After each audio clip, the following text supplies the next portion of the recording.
रीसा, ये तुम्हारा ही घर है, फिक्र मत करो। इसे क्या हुआ है?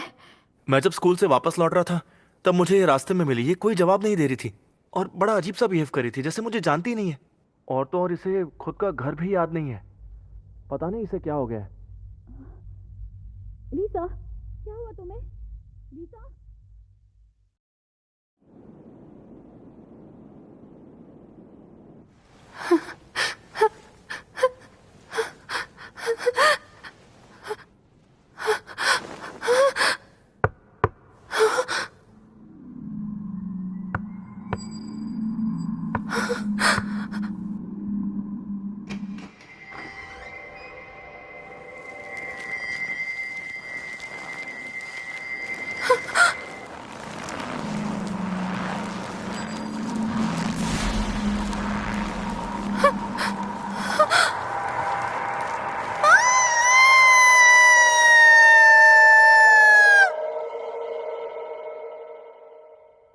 माँ की कसम, लगता है जैसे मैं पागल हो रही हूँ। उस वहम की वजह से मैं एक जाइंट कैटरपिलर का वहम। समझ नहीं आ रहा कि तुम्हें ये सब कैसे दिखने लगा है। पता नहीं, पर मैं बहुत डर गई थी। अगर मैं उसे दोबारा देखूंगी तो पता नहीं क्या होगा। एक काम करते रीसा, थोड़ी देर बाहर घूम के आते, शायद तुम्हें अच्छा लगे। लगता है सारा दिन इस अंधेरे कमरे में रहने की वजह से तुम्हें ऐसा अजीब सा वहम हो रहा है। आ, रीसा, मैं बहुत दिनों से तुमसे कुछ कहना चाहता हूँ। आ, क्या हुआ? मैं तुमसे बहुत प्यार करता हूँ। मैंने तुमसे पहले भी एक बार कहा था, क्या तुम्हें ये याद है? नहीं। क्या यार, भूलने की बीमारी होने पर पता नहीं कैसा लगता होगा। मुझे तो अपनी याददाश्त खोने के बारे में सोचकर भी डर लगता है। सारी कीमती यादें मिट जाती हैं। मैं ये चीज बिल्कुल भी बर्दाश्त नहीं कर सकता। सोचकर भी डर लगता है।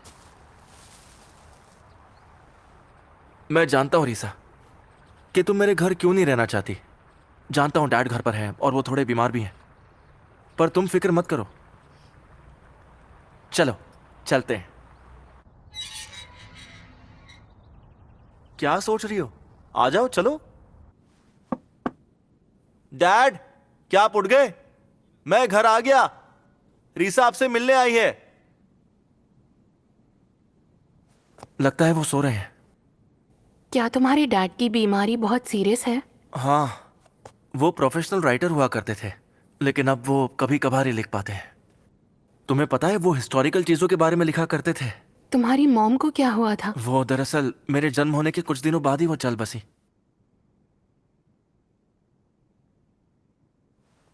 तुम्हें कोई प्रॉब्लम तो नहीं है ना? नहीं। समझ गया। जहां तक तुम्हें याद है, तुम यहां पहली बार आई हो, है ना? पर पता है, तुम यहां कई बार आ चुकी हो।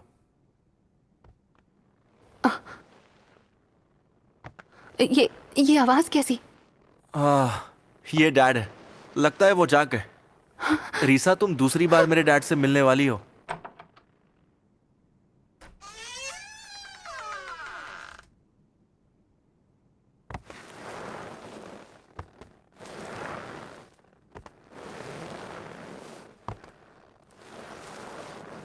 अरे रीसा बेटा, तुम्हें यहाँ देखकर खुशी हुई। ये क्या डैड, आपको बाहर नहीं आना चाहिए।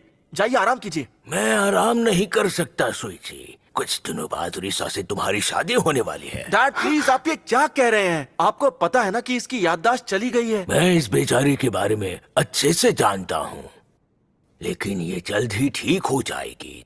तुम फिक्र मत करो। उस दौरान वक्त के साथ धीरे धीरे मेरी बॉडी भी खत्म हो जाएगी, इसलिए मेरे पास ज्यादा वक्त नहीं बचा है। रीसा बेटा, मेरे जाने के बाद सुइची का अच्छे से ख्याल रखना तुम, ठीक है ना? डैड प्लीज, आप ये कैसी बातें कर रहे हैं? ऐसी चीजों में दोनों की रजामंदी बहुत जरूरी है। इसे ये तक याद नहीं है कि हम दोनों की एंगेजमेंट हो चुकी है। डैड, आप ऐसी बातें करके उसे और टेंशन दे रहे हैं। तुमने बिल्कुल सही कहा। ऐसी चीजों में दोनों की रजामंदी बहुत जरूरी है। इसलिए मैं यहाँ से चला जाता हूँ। मुझे बहुत थकान हो रही है, जाकर आराम करता हूँ। रिसा बेटा, तुम मजे करना, ठीक है ना? प्लीज मेरे शुजान का अच्छे से ख्याल रखना, मेरी प्यारी बहू।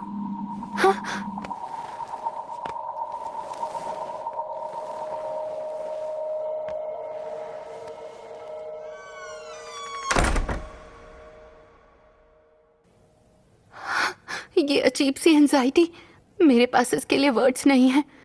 पर मैंने वहां कोई डरावनी चीज देखी, ऐसी डरावनी चीज जिससे मेरी याददाश्त चली गई।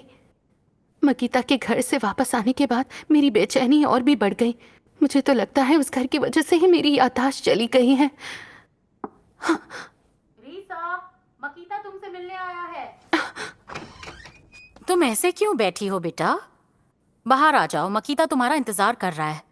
उसने कहा कि वो जरा जल्दी में है। रिसा, सॉरी मैं तुम्हें परेशान कर रहा हूँ, पर यह बहुत जरूरी है। हाँ? मेरे डैड की तबीयत अचानक से बहुत खराब हो गई है और वो लगातार तुमसे मिलने की जिद पकड़ कर बैठे हैं। क्या तुम मेरे साथ चलोगी प्लीज? लेकिन चलो ना।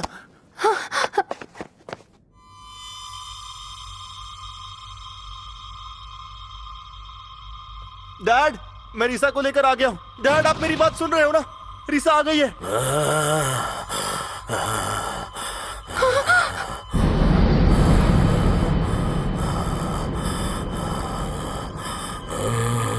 रिसा दरअसल मेरे डैड के सिर के ऊपर मेरे पूर्वजों के सिर लगे हुए हैं।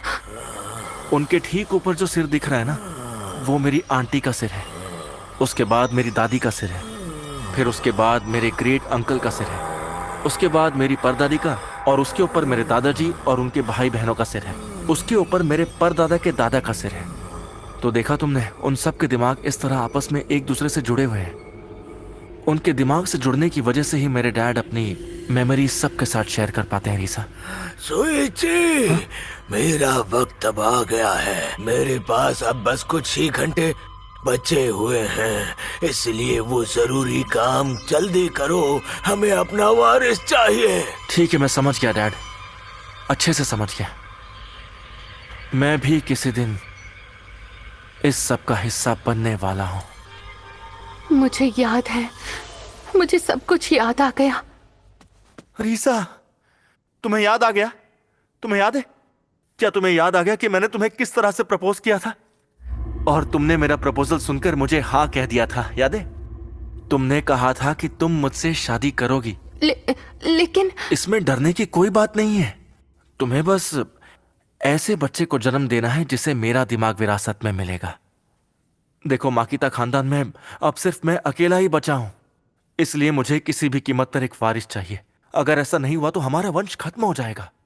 इतने सालों में हमने जो भी यादें इकट्ठा की हैं, वो सारी यादें मिट जाएंगी, और मैं ऐसा हरगिज नहीं होने दूंगा। मैं तुमसे शादी नहीं कर सकती।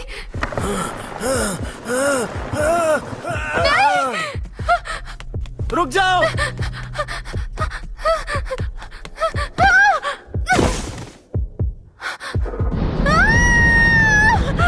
रीसा, तुमने मेरे डैड और मेरे पूर्वजों के सिर को ठोकर मारकर अच्छा नहीं किया। तुमने अपमान किया है उनका। मैं तुम्हें आसानी से माफ नहीं करूंगा। तुम यहां से नहीं जा सकती। नहीं, दूर रहो मुझसे। मेरा सिर।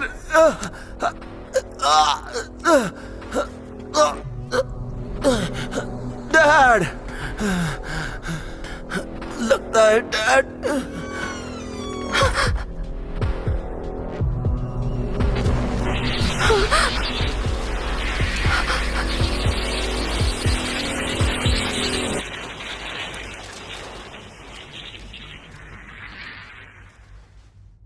अभी ये क्या हुआ?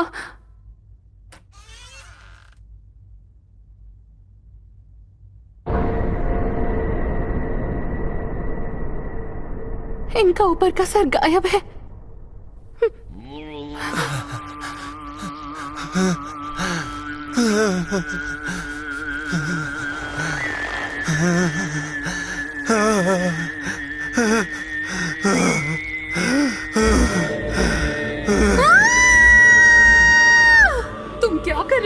शौचान, जल्दी करो, उस लड़की को पकड़ो।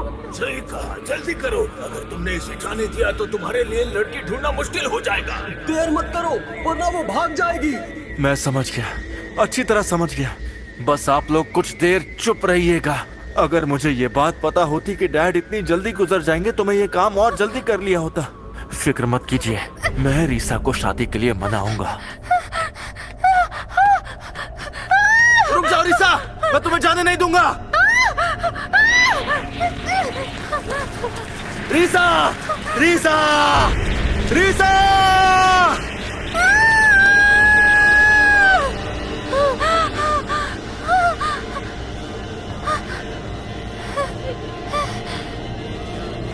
इतनी खूबसूरत दुल्हन है। सही कहा। चलो अब तुम दोनों की वेडिंग सेरेमनी तय करते हैं। अब जान में जान आ गई। अब थोड़ी देर के लिए मकीता परिवार स्टेबल रहेगा। अब तो पार्टी होनी चाहिए।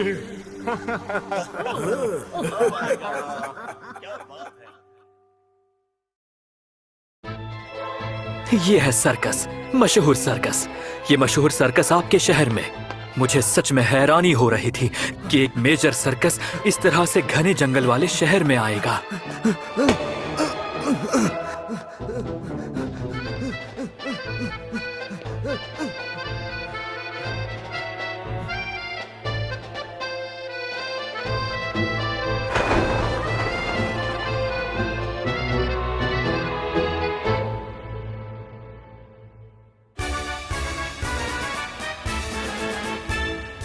Ladies and gentlemen, welcome to the Papyrus Grand Circus। आज रात सपनों की अनोखी दुनिया की इस जर्नी में आप भी हमारे साथ होंगे। सबसे पहले पेश है हमारे जोकरों का हंसाने वाला खेल। इन बॉल्स के साथ ये अपना खेल दिखाएंगे।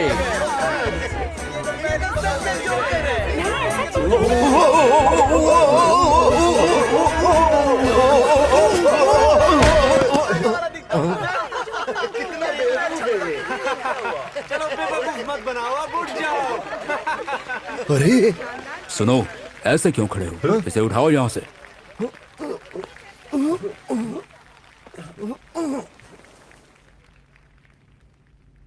और इसके बाद हम वो खेल दिखाएंगे जिसका आप बेसब्री से इंतजार कर रहे थे। पेश है हमारी बहादुर और हसीन लेडी लेलिया का दिल दहलाने वाला टाइट रोप्ड एक्ट। दिल थाम के बैठिए। ये तो वही है। मैं जानता था ये जरूर सर्कस में काम करती होगी। जब मैंने सुना कि शहर में सर्कस आने वाला है तब मुझे लगा था कि ऐसा ही कुछ होगा।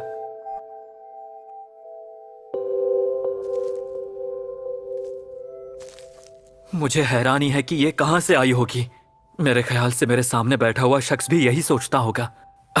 इतना ही नहीं, मुझे पूरा यकीन है कि यहाँ के ज्यादातर लोग यही सब सोचते होंगे कि वो यहाँ जरूर होगी, जैसे कि वो हमें यहाँ खींच कर लाई है।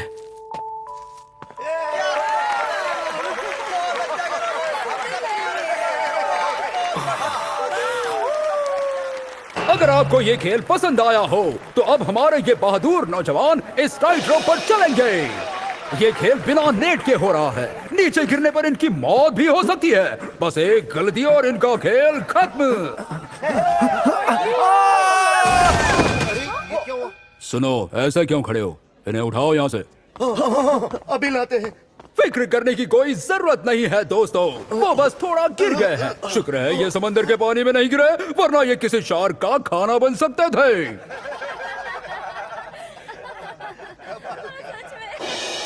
और अब वो खेल जिसका आप बेसब्री से इंतजार कर रहे थे। जोई के हाथ से निकला हुआ चाकू सीधा निशाने पर जाकर लगता है और उसका टारगेट होगा एक ब्लॉन्ड ब्यूटी।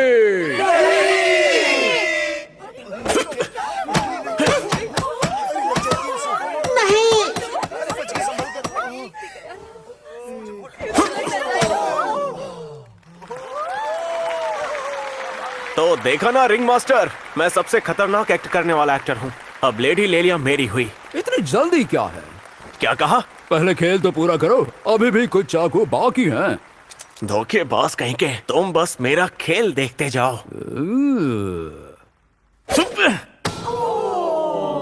अरे मेरा निशाना कैसे चूक गया? मुझसे ये गलती कैसे हो सकती है? बहुत ही खतरनाक एक्ट है। अच्छा, अब देखो।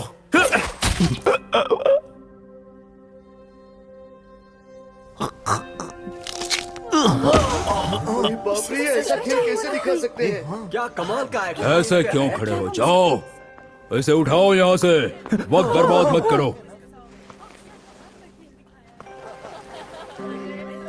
जोई, अब खड़े क्यों हो? जाओ यहाँ से, तुम्हारा एक्ट खत्म हो गया। 1 मिनट रुको, मुझे एक और मौका चाहिए। एक और मौका? हाँ, लेडी लिलिया से शादी मैं ही करूंगा। लेडीज एंड जेंटलमैन, मैं जोई द नाइफ थ्रोअर आपके लिए मेरा सबसे खतरनाक एक्ट दिखाने वाला हूँ। ओहो, इंटरेस्टिंग। आपने सुना? हमारा नाइफ थ्रोअर जोई पहली बार इस मंच पर एक नया और खतरनाक एक्ट दिखाने जा रहा है। दिल थाम के बैठिए। ओहो, ये देखिए, जोई जमीन पर लेट गया है। अब वो क्या करने वाला है?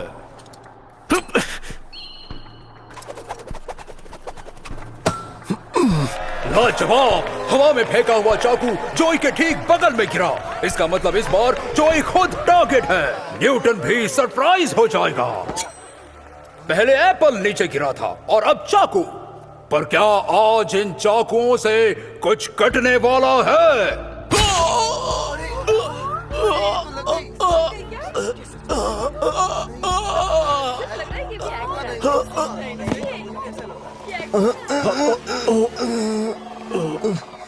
आब्राकडाब्रा, गिली गिली छू। अब अगला एक्ट पेश करने आ रहा है हमारा fire breathing muscle man dragon thunder.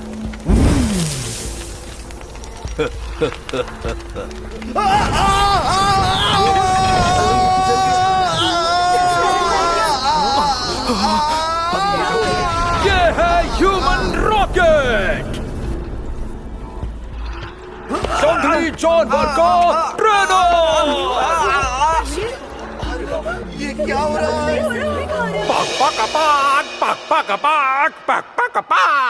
कमाल का सर्कस है हमारा। अब इसके बाद पेश है हमारा फाइनल जबरदस्त एक्ट, जिसमें खूबसूरत लेडी लेलिया और पपायरस का सबसे खूबसूरत नौजवान मारियो एक साथ अपना कमाल दिखाएंगे। ऐसा मत करना मारियो, इस रस्सी पर मत झूलना। ये रिंग मास्टर की एक चाल है। वो इंसान नहीं है, वो एक शैतान है। वो लोगों को मारकर उनकी आत्मा इकट्ठा करके एंटरटेनमेंट के लिए उनका इस्तेमाल कर रहा है। वो मेरा इस्तेमाल भी इसीलिए ही कर रहा है। मेरी बात ध्यान से सुनो मारियो, अगर तुम वो रस्सी यूज करोगे तो तुम भी मर जाओगे। प्लीज नीचे उतरो जल्दी, मैं तुमसे प्यार करती हूँ मारियो। फिक्र मत करो लिलिया, तुम्हें डरने की जरूरत नहीं। मैं कोई गलती नहीं करूंगा। मैं बिना किसी रुकावट के शो को आगे बढ़ाऊंगा। और एक बार मैं सर्कस का स्टार बन गया तो सबके सामने तुम्हें शादी के लिए प्रपोज करूंगा। मारियो, मैं आ रहा हूं लिलिया।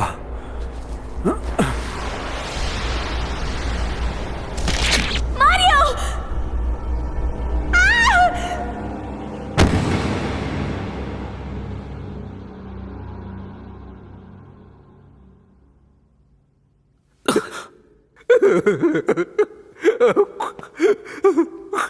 मेरे दोस्तों, ये सब क्या हो गया? ये कैसी मुसीबत है?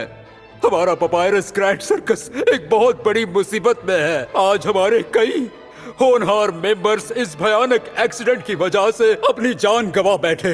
अब हमारी सर्कस में सिर्फ एक नासमझ जोकर और एक बूढ़ा रिंग मास्टर और एक खूबसूरत लेकिन लाचार लेडी लेलिया बचे हैं।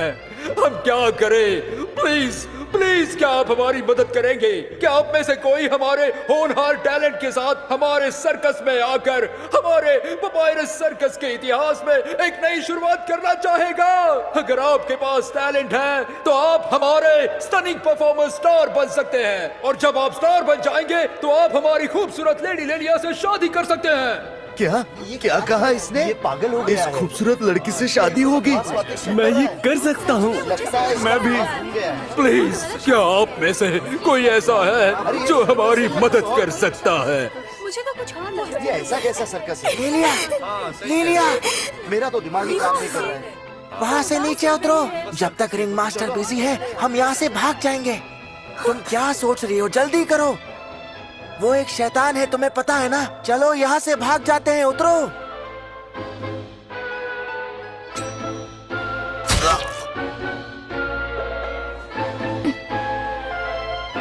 प्लीज कोई मेरी मदद करो।